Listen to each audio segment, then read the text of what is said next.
What is going on, everybody? Blazing here. Welcome back to the channel, and thanks for joining me on another Raid Shadow Legends video.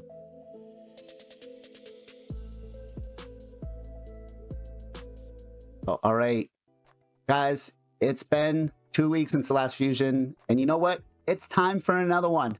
Another one. Another one. Let's go. Now, we've got a new fusion here that's going to be coming out on next Thursday, I believe it is, right? And let me know, are you guys burnt out with the fusions? Are you looking forward to doing the fusion or not? But before we go too far, let's find out what Plarium has to say about this fusion. So on Thursday, August 1st, we're planning to launch a fusion event for a new champion. So that means we're going to be taking the 4 epics, maybe 16 rares, fusing them up, and putting this guy together. It's not going to be a fragment. So we've got faction, demon spawned, legendary, attack based, affinity magic. Have we had too many magic affinity? Do we still need this many? Could we get more of a better support, right? Let's talk in the comments down below and let me know, what kind of fusions are we looking for? What kind of champions are your accounts lacking that you need? But we've got a pretty straightforward damage dealer. Skorid, the Halfspawn. He's going to utilize Hex. It will allow champions to boost their own turn meter, ignore target's defense, and increase the damage inflicted by Skorid, the Halfspawn, making this champion a strong choice for Hydra. Okay, so let's take a quick peek here at the skills. The A1 attacks one enemy, has a 50% chance of placing a debuff spread, taking a Hex debuff, and placing it on all enemies. If the target isn't under a Hex debuff, it will spread one of the other random debuffs instead. Okay, so this is going to work a lot like kind of Akmentum does, where he spreads the poisons and the Hex. So I like this, right? Being able to hit with the A1, spread the Hex around is definitely a big thing. So the A2 attacks one enemy. Before attacking, places a 50% increased attack on the champion for 2 turns. Repeats the attack on all enemies under Hex. The attack will ignore shield buffs against targets under Hex. Okay, so in Hydra, we really don't care about the shield buffs. Arena-wise, we're not going to use this skill, right? You're not going to put out a Hex on everybody out there. But as for Hydra, I definitely think that it's going to be a pretty solid one. The caveat I do want to say here, guys, is we don't know the multipliers yet. So I can't really say it's going to smack. But assuming this is kind of like a Varl type thing, I hope it smacks. The A3 attacks all enemies. Before attacking, places a Hex debuff on all enemies for 2 turns. The damage inflicted by this skill is increased by 20% for each Hex placed. All right, so just on that part alone, we're going to get an 80% boost to his damage if we are able to place 4 hexes out on the target. That's actually strong, right? Again, caveat, we don't know what the multipliers are going to be, so if it's weak, then of course it's going to suck. And affinity is going to play a role into it, right? Heals this champion by 20% of their max HP for each Hex debuff resisted or blocked. I guess the 3% might come into play there, but yeah, there's not a lot we're going to be able to do with that, right? As long as you're running about 350 accuracy, you should be able to get enough hexes out there on almost everybody out there, right? And if not, you'll be able to spread it with the A1. So the A1, A2, A3, so far, I'm liking.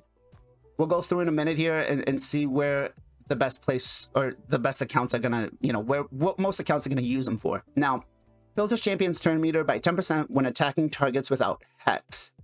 Will ignore 15% of the target's defense when the target is under a Hex debuff. Okay, so we're automatically getting an ignore defense because of his passive, right? When they're under the Hex. So I feel like this guy could actually come in, and the kit sounds amazing for Hydra, and that he's going to be able to do an insane amount of damage. That said, let's talk about where he's actually, or which accounts are actually going to benefit him the most. Could we be using him in Clan Boss? I do think so. He brings his own increased attack. It doesn't grant any extra turns, so you don't have to worry about messing with the turn meter. Now, the only problem with that is if the Hex does not land on the boss, right? Because it is on a 3-turn cooldown with a 2-turn duration. So anytime he doesn't have a Hex, he's going to get a 10% turn meter boost. which could essentially be a problem unless you have somebody stacking up the debuffs. So with Clan Boss, it could make it a little tricky to be able to speed tune him. I think we'll be able to find a way, but overall, could we use him in Clan Boss? I think so, right? Especially with like the Wixwell compositions, I think that might actually be pretty good. That said, early game accounts will get some benefit out of this, especially because you're able to spread the hex to everybody. So dungeon clearing, the waves should help out quite a bit.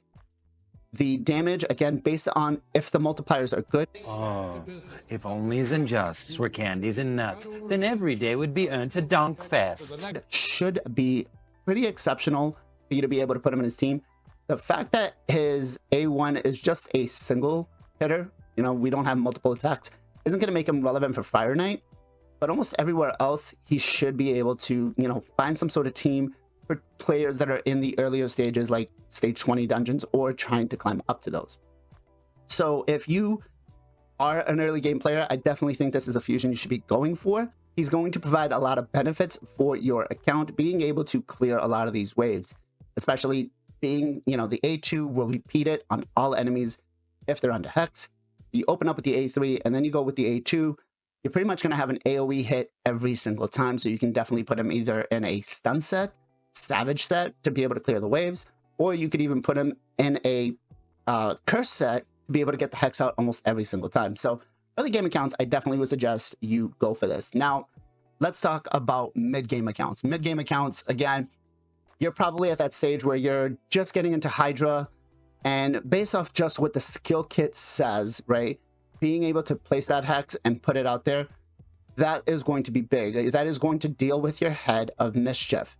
And you do not want to have that head running rampant. You definitely want to be able to try to control that head as much as possible, or being able to attack it as much as possible.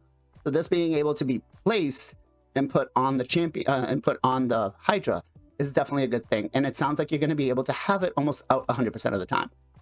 The only thing that you might be lacking, again, because it is a 3-turn cooldown on a 2-turn duration, you might have an issue trying to extend that. There are some champions out there that could go very well with this guy to be able to do this, but I think overall, if you're getting to that stage, you're definitely going to want to use them. All right, let's move on to endgame accounts. Let's talk about the big boys here. Do they need this champion? Will it help them? The thing again is, guys, we don't have the multipliers yet. As soon as the multipliers go out, I mean, if we're talking, again, Varl level multipliers, I think he's going to come in and he's going to break some Hydra teams. Will he be the new big bad? I don't think so. He's not going to replace Trunda. At least I don't think so. But I think he is going to come in and do some pretty big damage. He's going to be able to help you, you know, if you're in the lower end where you're just starting to get to Nightmare Hydra, he's definitely going to help your account get that 1 key, right? Putting out Hex is one of the biggest things that we have, or the challenges that we have when we're building a team. Be able to get Hex with enough supports and damage dealers out there. This guy coming in, bringing in the damage along with the Hex is going to be crucial. Let's talk about, would I change anything on the skill kit? Would it work? Do we need something to be changed?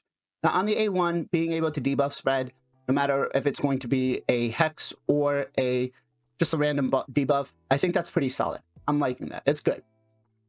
The A2, placing the increased attack for the 2 turns and then repeats the attack on all enemies that are under Hex. Love it. The thing that I don't like about this is the ignore shield part under the target if they have Hex. We're not going to use them in Arena, Plarium. Come on. Like, it's not going to make sense. So I think maybe increasing the duration of Hex by 1 turn would be great. That way we could have 100% Hex debuff up the whole time. And then this guy could get an absolutely insane slot on our teams. All right, so as for the A3, right, attacking all enemies, placing the Hex debuff for the 2 turns, the part I have, or the issue that I have with this one is it heals this champion by 20% of their max HP for each Hex debuff resisted. Now, if you were to put this on the A1, I'd be all for it, right? If they resist a Hex spread, cool, great, I'm up for that. The thing, though, is we only have a 3% chance if we're running at least 350, 400 accuracy. Now, you might say, not a lot of accounts are going to do that, but if Plarium, you're looking to put this guy on a Hydra team, most of us are going to have them built with enough accuracy, which is about 350. that is going to come in 3% of the time. All right, let's say 10% of the time, right?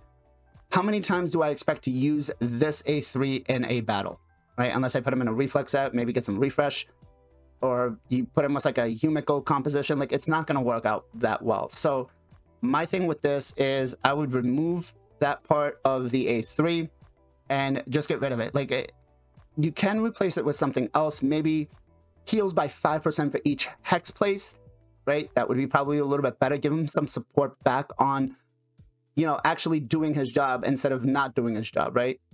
Guys, you can let me know in the comments down below. Am I wrong on any of this stuff? Like, would you want to do something else different on the Fusion? And we will have a better discussion about this on Sunday for the Knights of Teleria podcast. We do have a lot of things to discuss this week on there. But let's look at the passive. Filling the turn meter up on targets without Hex. I do not like that.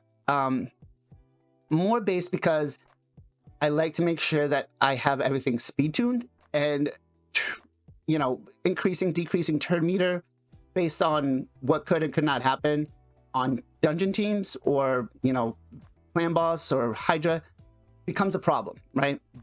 I don't like having the unknown. I like knowing that this guy is going to go after him and he's not going to all of a sudden pass my Cardiel because this target doesn't have a Hex. So I don't like that part. I would replace that part, take it out. Absolutely. I think the ignore defense part, you could probably boost it up to 20%, but I think even still without that part, I'd be happy just having him this way. He's definitely going to be, again, a champion that I'm looking forward to. I'm probably going to do this on the main, the ult, and the $10 whale account because he seems that good. So I'll be able to get a perspective from all areas of the game, right? Very early game, very late game, very mid game. So I do think that, you know, it's going to give me a better judgment later on, and maybe I'll do another review on him afterwards. But overall, I think this Fusion, if you've got the resources, I wouldn't skip out on him. Could he be difficult to do? Probably. Dungeon divers are the biggest things that we have problems with. Except for this last one where we actually only had like 3,000 points to get the Prism Crystal Plarium. I like that plan. Let's put that plan forward for the next Fusion, right? We only used 3,000 points for the Dungeon divers to get a Prism Crystal. Let's do the same thing here. Let's bring those points down and put him adequate because I think the fragments would fall somewhere around 2,500 points, 2,600 points. I'm liking that. Let's do that. Let's not go back to the old ways of, you know, having 6,500 dungeon diver points or some crap. But yeah, it's definitely not going to work out that well. So make sure you guys save enough shards. Make sure you guys save enough energy. It is going to be coming next Thursday, so you have some time. I know CVC is coming next week. Save your ninjas for, you know, if you need to use them for the champion chase.